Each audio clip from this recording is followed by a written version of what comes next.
स्वरूपं चिदानन्दकन्दं जगत्सम्भवस्थानसंहारहेतुं स्वभक्तेच्छया मानुषं दर्शयन्तं नमामीश्वरं सद्गुरुं साईनाथं भवद्ध्वान्तविध्वंसमार्तण्डमीड्यं मनोवागतीतं मुनिर्ध्यानगम्यं जगद्व्यापकं निर्मलं निर्गुणं त्वां नमामीश्वरं सद्गुरुं साईनाथं भवाम्भोधिमग्नार्दितानां जनानां स्वपादाश्रितानां स्वभक्तिप्रियाणां समुद्धारणार्थं कलौ सम्भवन्तं नमामीश्वरं सद्गुरुं साईनाथं सदा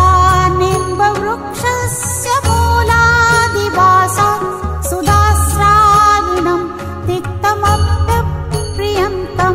तरुं कल्पवृक्षादिकं साधयन्तं नमामीश्वरं सद्गुरुं साईनाथं सदा कल्पवृक्षस्य तस्याधिमूले भवद्भावबुद्ध्या सपर्यादिसेवां नृणां पूर्वतां भुक्तिमुक्तिप्रदन्तं नमामीश्वरं सद्गुरुं साईनाथं अनेकाश्रुतातर्क्यलीलाविलास समाविष्कृतेशान् भास्वत्प्रभावम् अहं भावहीनं प्रसन्नात्मभावम् नमामीश्वरं सद्गुरुं साईनाथं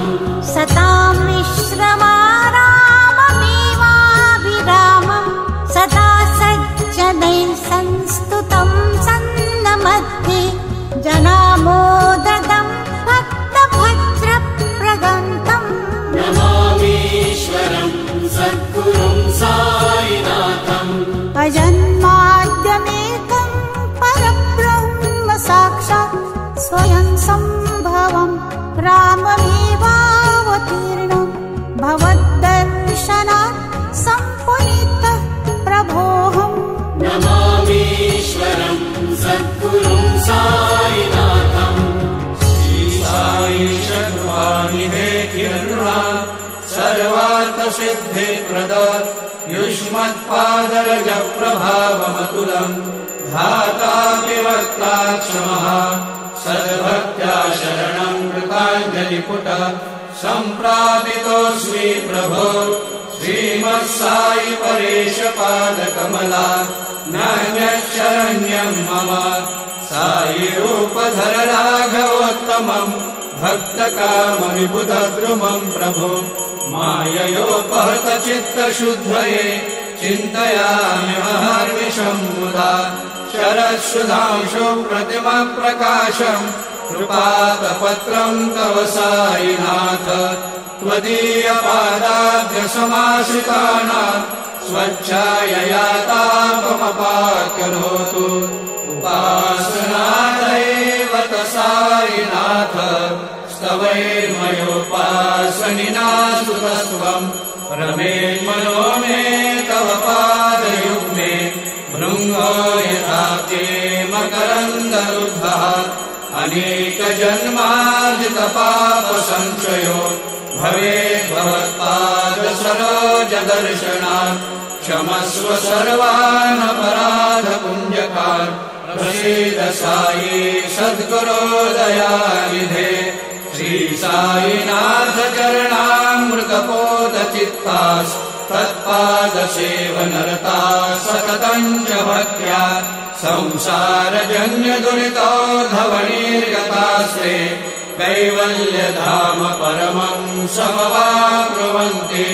स्तोत्रमेतत् पठेत् भक्त्या यो नरः सन्मनः सदा सद्गुरो साईनाथस्य कृपापात्रं भवेत् ध्रुवम् करचरणकृतं वा कायजं कर्मजं वा श्रवणनयनजं वा मानसं वापराधं विहितं वा सर्वमेतत् क्षमस्व जय जय करुणाब्धे श्री प्रभो साईनाथ श्री सच्चिदानंद सद्गुरु साईनाथ